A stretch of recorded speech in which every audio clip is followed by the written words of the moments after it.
Hey Pit Nation, I am here with Ian Gray from Recoil and Horror from Portland, Oregon, formed in October 2018. How are you doing today, Ian? I'm doing great. How are you doing? I am dealing with quarantine. Yeah, I can only imagine. Ah, so your guitarists are in Cali and then your drummers in Canada. Can you talk a little bit about how you all got to know each other and ended up making this more than just a studio project? Yeah, so Joe, our drummer, lives in Canada, and I've actually been friends with him on Facebook for about 7 years. And we've always just kind of like uh, communicated back and forth, sharing with each other, the music stuff that we were creating. And then I took a leave of absence and I came back and started Recoil and Horror as like my next music project. And I didn't really know where I was going to go with it.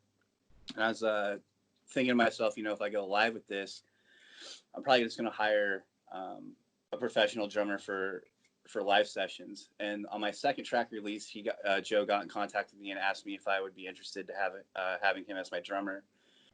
So I said, yeah, absolutely. And then Chris Simmons heard my second track release and had followed me up to my third track release. And then he had messaged me and said, hey, man, I really like what you're doing. And I said, I'm looking for a touring guitarist. Would you be interested? And he said, yeah.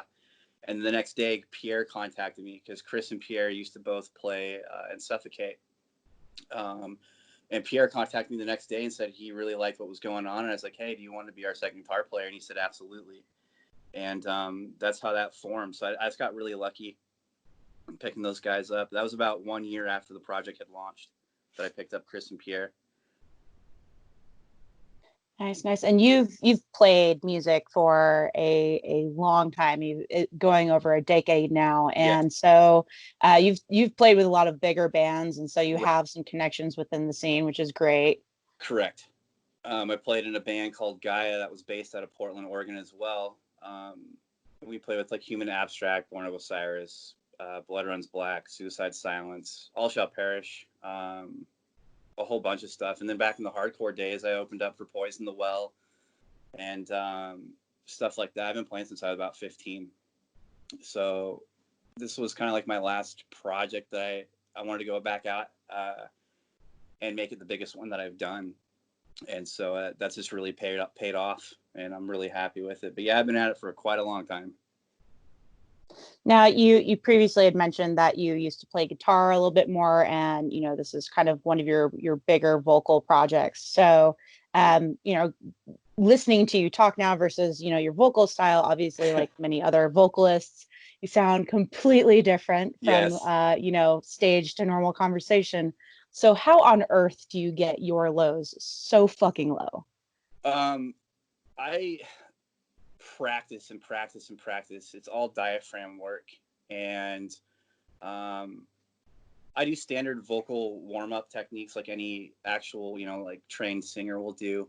I'm definitely not a professional singer, but I do your standard vowel shapings and warm-ups. And as far as low end stuff goes, that's just kind of been my bass note. And so when you find that, you can really just push on it and work with that. And I've actually only started doing highs like the last like 6 months. Like it's something that I really struggled with for a long time. And I took vocal coaching from Greg Gilbert of Shrine of Malice, and that helped me tremendously. When you know how to control your breath and you know how to control your air and you know how to push it through your diaphragm and up through your vocal folds, you just improve. It's all about like anything else. Like practice makes perfect. So I don't know. It's really weird to explain how to get super low end vocals, but I've just been doing it for a long time, and I just practice every day. I probably do vocals for about an hour a day. Wow. Yeah. That is dedication. Some people are not that dedicated. Some of When I them was just playing slack off for weeks.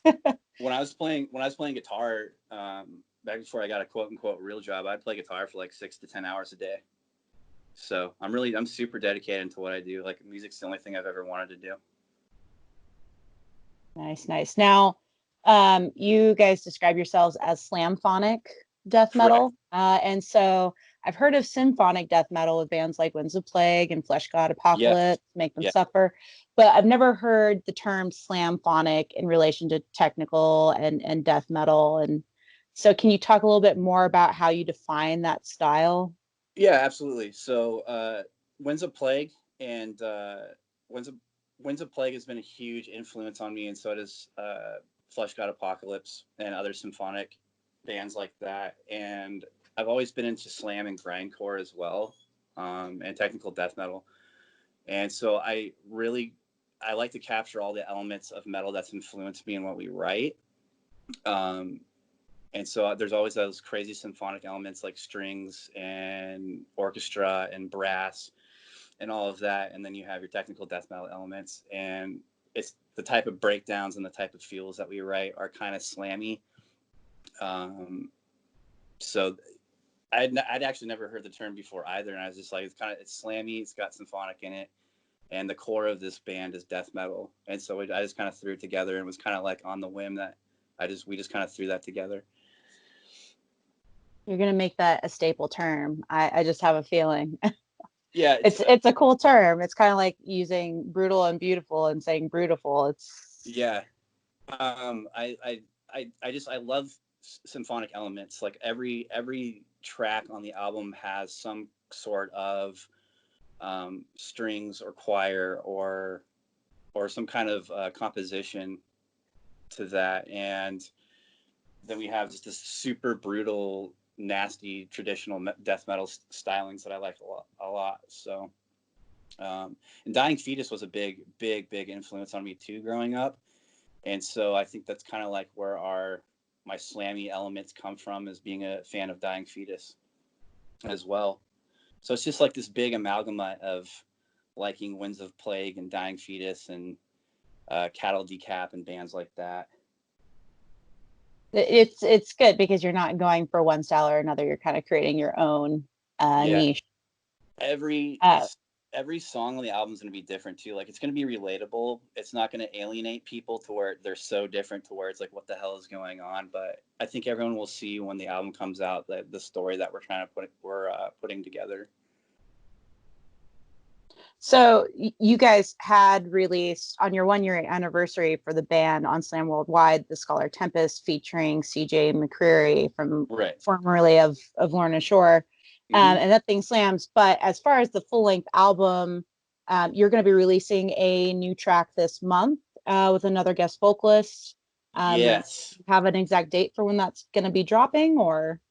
As soon as possible. I'm waiting on. I had an art piece created for this. We're going to be doing another lyric video, and this track will be featuring Julian Kersey from the Faceless, and it's quite a bit different than the Scholar Tempest, but at the same time, it's telling a different part of the story for the album. I'd like to So release it. I'd like to release it like as soon as possible. But with COVID-19 and all this stuff, hmm. everyone's kind of pushed back with their workflow, so we might have to wait a little while. So would you say that this album is a concept album versus just an album with a bunch of songs that kind of sound similar being Absolutely. thrown together? Okay. Absolutely. There's definitely a story to it, but everything I've ever done as a musician has kind of been these just like crazy combinations of sounds, and I think no matter what I make, it's gonna always end up being uh, varied and mixed completely differently. So, but yeah, I'd say there's a lot of it's a concept album for starters. Yeah. Can you go into like the concept for this album in particular, like what inspiration you drew from, whether it's personal or world events that kind of pooled for like either lyrical content or composition in itself? Absolutely. So the whole project started um, from a couple traumatic incidents in my personal life.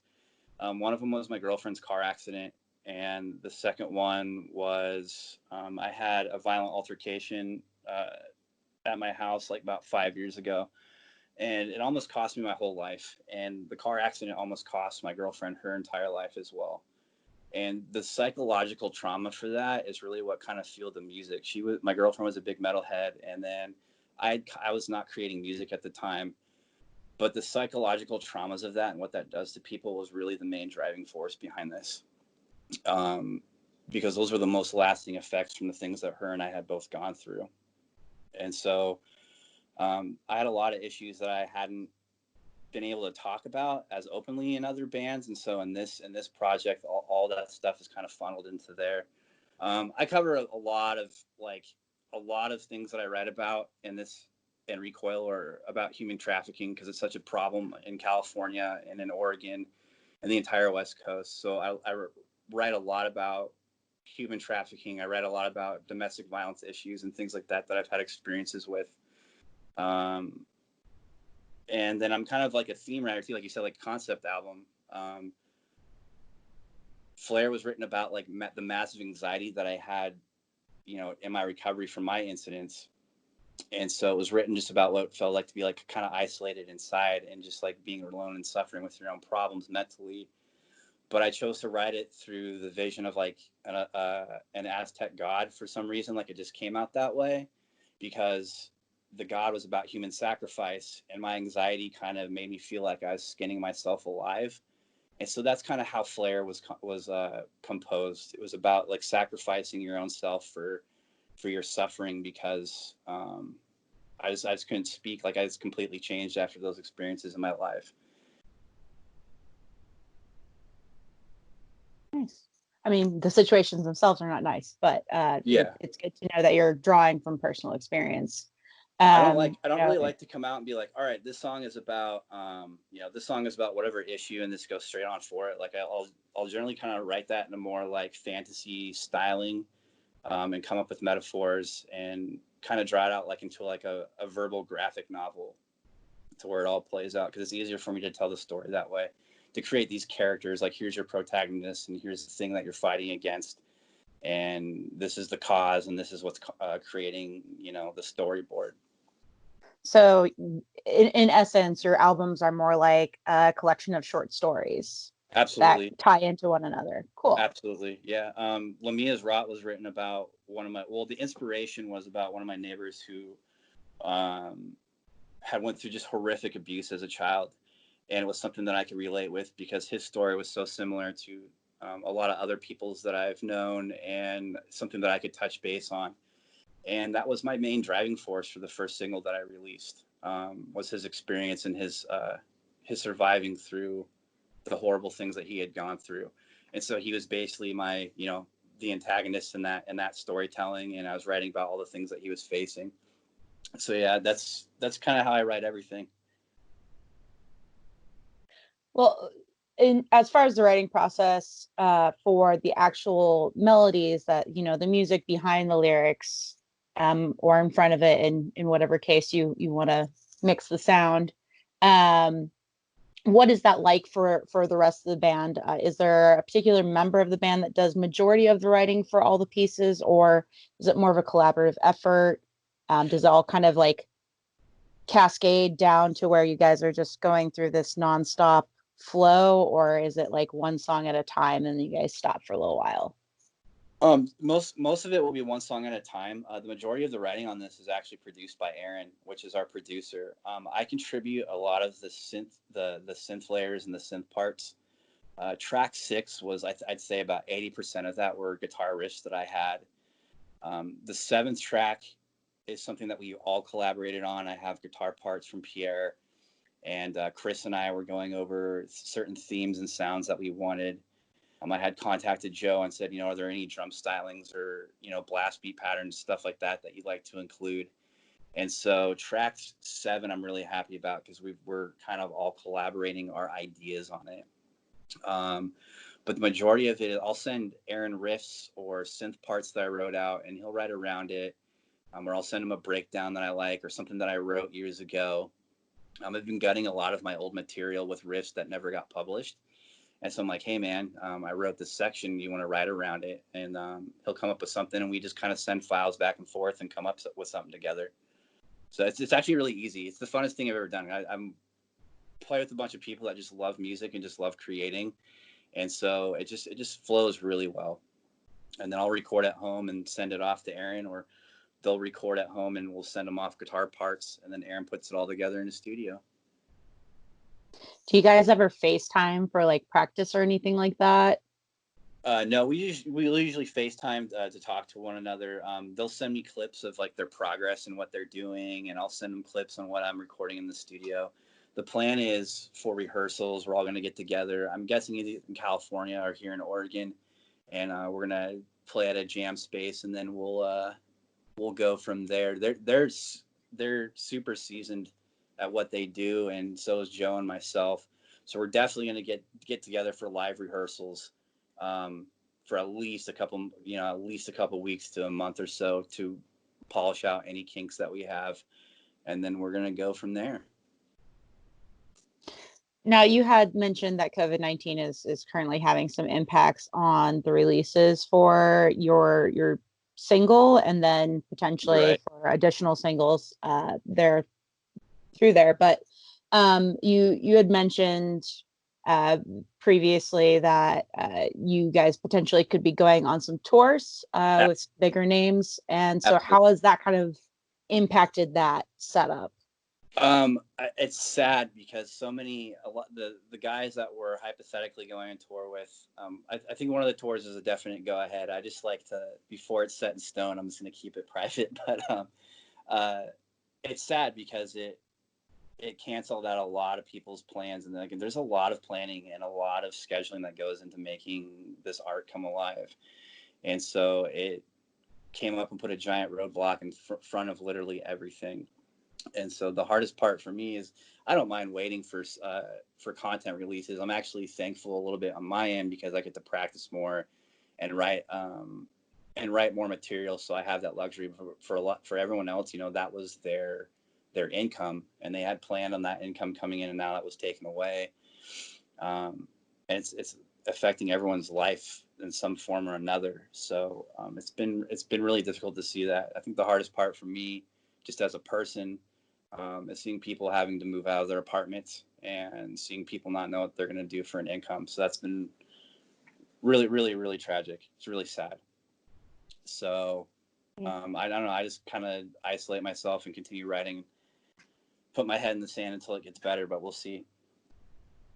Yeah, there was a revision to a metal injection article today that stated that they think that larger concerts, such as like festivals, like Maryland Death Fest and Mm-hmm. other things of that scale and larger, may not Yeah. come back until fall of next year. So, um, as the situation evolves, I really hope that the small tours still happen where they're booking smaller venues where there might not be thousands of people. There might just be 1,500 to a few hundred to maybe even a handful. But I think ultimately the only way we're going to dig out of this is to have people like you that still want to play music after this is all said and done. I just hope the lasting effects of it. It's going to affect us for a while. It's going to affect everybody for a long time, and I hope that generally these things get worse before they get better. But it's going to take a collective of people to continue live performance, because ultimately that's why we're all doing this, right? And so I don't know. It's just really tragic to see. I think it's going to take at least a year from now before things start going back to feeling normal. I would hope. And that's thinking optimistically. If tours continue to get delayed, would you guys be open to doing like what a lot of the other bands are doing, where they basically live cast a performance from a practice space? Absolutely. I have a friend that has a live studio set up, and we've entertained the idea of going there and performing our whole set from a live studio environment that's like professionally recorded and stuff like that. So absolutely, that would, if it comes down to that, if it comes down like a year from now and things still aren't moving along, yeah, absolutely. I think that's where it's going to be at. It's going to be in a studio somewhere or from a webcam. We'll figure it out, definitely. You guys will be pioneers. Yeah. That's really all the questions I had for you. Did you have anything else that you wanted to kind of touch on? Anybody you wanted to give a shout out to? Oh, there's so many people I want to give a shout out to. I want to thank Jordan Milner from the Breathing Process, or definitely, because I don't think that I would have. I was kind of at ends with what I was going to do, and he had messaged me on Facebook saying, he's like, dude, this stuff is really sick. And hearing that from another artist was just really kind of, that was such a tremendous like confidence boost. And so reach out to your artists if you like them. Like if you're a fan of whatever band, reach out and let them know, because it really makes them feel appreciated, and it gives them that push they might need to kind of like continue in the direction that they're going. Hearing from Jordan Milner off the bat, like on the third track release, really gave me the confidence to just keep going, keep doing what I was doing, because I didn't really know the direction I was going to go. I had 3 tracks at the time, and then hearing from that, hearing from Jordan really gave me a big boost in what we're doing. And there are so many bands that are helping Recoil and Horror right now, like so many members from so many different outfits. And I'll probably talk about that at a later date, because I don't want to give away too much of what we have planned. But there are a lot of musicians that are supporting this, and a lot of friends and a lot of family. And I'm very, very thankful for everyone supporting that, like tremendously. Like I can't thank them enough, because they've been a driving force. Like the amount of support we've gotten is incredible. And I'm thankful for that every day. Yeah, originally we were supposed to do this in person at I a know. tattoo shop at that. So, Yeah, I'm you know, bummed thank out you this time. for I'm bummed being out. able to do this virtually. Absolutely, thank you. It's an honor to have to be on your show. So thank you for inviting me. Not a problem. Although it's not a show, it's a blog. Oh, your blog. I'm sorry. Uh, Um, People keep asking me to do a show. I don't have time for that. yeah, yeah, yeah. I guess the only thing is, hopefully, if everything goes accordingly, even with how things are set back, I'm hoping that the album will be finalized, like completed, ready to sell, mixed and mastered, printed, all that stuff, and by October, I'm hoping. I would have liked a little bit sooner than that, but we don't have control over that. So making the best out of what we have on our 2-year anniversary would be awesome to have that stuff ready to go. As far as us playing live, we have a little bit more rehearsal to go. We have another track or so to finalize, and then it's just a matter of time and waiting to see what happens. So hopefully before this year is over, we'll have the album done. Get your Christmas shopping money gone early. Just buy Yeah, the album in October. There you go. absolutely. All right. Well, thank you very much for taking some time out of your day to speak with me.